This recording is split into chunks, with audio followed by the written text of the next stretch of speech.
ફિલ્મનું ટાઇટલ જ તમને ખબર છે કે વાંકી ચૂકી લવ સ્ટોરી. એ વાંકી ચૂકી કેમ થાય છે એનું કારણ હું છું આખી ફિલ્મમાં. બહુ અલગ રોલ એક, અને ધ્વની જોડે હું છેલ્લા 12 વર્ષથી છું. એની દરેક ફિલ્મ કરી છે મેં. મજા આવશે, જોવા જજો.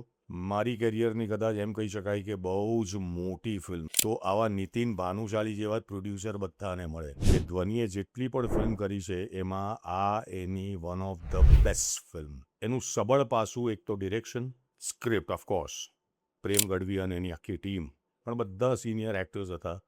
બહુ જ હળીમળીને કામ કર્યું, અને તમને એ જે બોન્ડિંગ થયું અમારું આઉટડોરમાં, એ તમને સ્ક્રીન પર દેખાશે કે આ ફેમિલી જ છે. સો બિગ ફિલ્મ, બહુ જ સુંદર વાર્તા, જોવા જજો. અમે અમારું કામ કરી નાખ્યું છે, પણ ગુજરાતી તરીકે હવે તમારી ફરજ છે કે અમારી ફિલ્મને આગળ વધારો. અને ઓફકોર્સ ગુજ્જુ રોક્સના જેટલા પણ વ્યૂઅર્સ છે, વિનંતી છે, પ્લીઝ જાઓ જોવા. આપણી ભાષા છે, આપણી ફરજ બને છે કે ફિલ્મને આગળ વધારીએ.